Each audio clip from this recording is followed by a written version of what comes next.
Hello guys, आज हम बात करने वाले हैं। कल हम बात किए थे वॉइस के रूल्स कैसे होते हैं। वॉइस जब बनाते हैं तो उसमें कौन कौन से रूल्स की आवश्यकता होती है उसके बारे में हमने बात किया था।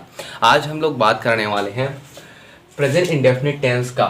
हम लोग नेगेटिव पैसिव वॉइस में, नेगेटिव इंट्रोगेटिव और अफर्मेटिव सेंटेंसेस में कैसे बनाते हैं वॉइस। किसी भी अफर्मेटिव सेंटेंस का पैसिव वॉइस नेगेटिव में, अफर्मेटिव में, इंट्रोगेटिव में और इंट्रोनेगेटिव में कैसे बनाया जाता है, इस चीज़ों के बारे में आज डिस्कस करने वाले हैं। तो चलिए वीडियो में बने रहिए। बहुत ही इंटरेस्टिंग चीज़ें हैं जो कि समझना है और हमारे लिए ग्रामर भी बहुत इंपॉर्टेंट है, इंग्लिश बोलने के लिए भी और इंग्लिश में ग्रामर लिखने के लिए भी। तो चलिए देखते हैं। इंग्लिश का महत्व आप तो जानते ही होंगे।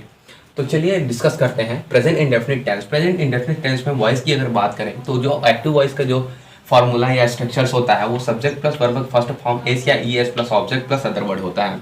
अगर उसी को हम लोग पैसिव वॉइस में चेंज करना चाहें तो उसका जो इस स्ट्रक्चर होता है वो कुछ इस तरीके से परिवर्तित हो जाता है और वो होता है ऑब्जेक्ट पहले आ जाता है जिसको न्यू सब्जेक्ट के रूप में लिखते हैं। देन उसके बाद हम लोग, मैं बोला था कल का जो वीडियो है वो आप डिस्क्रिप्शन लिंक पर दिया हुआ है, आप जरूर देखिए तब जाके समझ आने वाला है। फिर हम लोग क्या करते हैं, इंडेफिनिट टेंस के वॉइस बनाने के लिए नीचे के टेंस से हेल्पिंग वर्ब पिक आउट करते हैं। तो नीचे का जो टेंस है प्रेजेंट इंडेफिनिट के बाद आता है प्रेजेंट कंटिन्यूअस टेंस और उसके लिए हम लोग उसका हेल्पिंग वर्ब पिक आउट किए हैं और ये इज एम आर हो गया उसका हेल्पिंग वर्ब।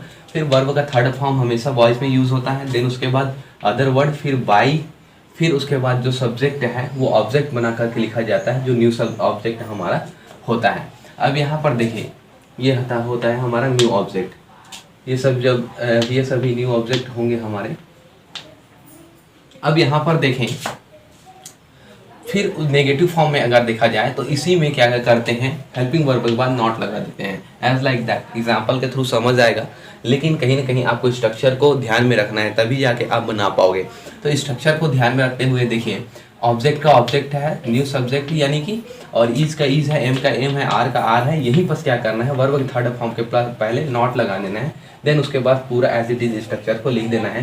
तो आपका जो पैसिव वॉइस का जो अफर्मेटिव सेंटेंस है वो नेगेटिव वॉइस में चेंज हो जाएगा। देन उसके बाद आता है interrogative sentence. Is am are पहले हेल्पिंग वर्ब को लिख देते हैं, फिर उसके बाद ऑब्जेक्ट यानी कि न्यू सब्जेक्ट को, फिर verb third form other word, फिर बाई प्लस फिर क्या करते हैं ऑब्जेक्ट यानी कि जो हमारा न्यू ऑब्जेक्ट होता है उसी को।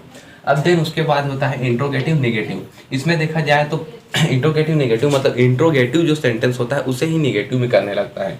इंट्रोगेटिव मतलब होता है प्रश्नवाचक चिन्ह है, इसलिए क्या हो जाएगी यहाँ पर क्वेश्चन मार्क लगेंगे।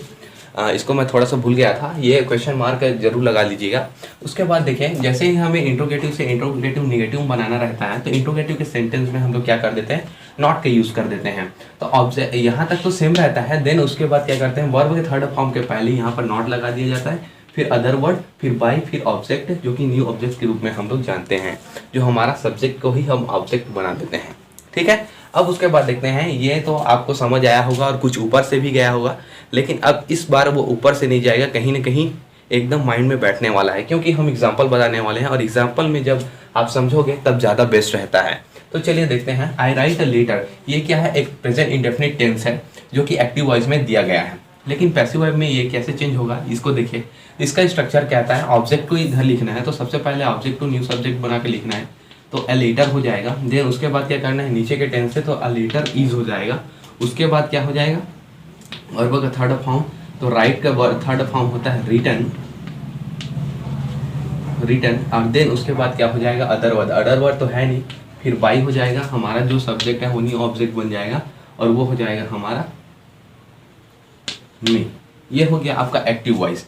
देन उसके बाद होगा क्या, सेकेंड में इसी को हम लोग क्या करते हैं, नेगेटिव बनाते हैं। नेगेटिव वॉइस में कैसे चेंज करें, तो नेगेटिव वॉइस में क्या करते हैं हम लोग, वर्ब के थर्ड फॉर्म के पहले नॉट लगा देते हैं। तो ए लेटर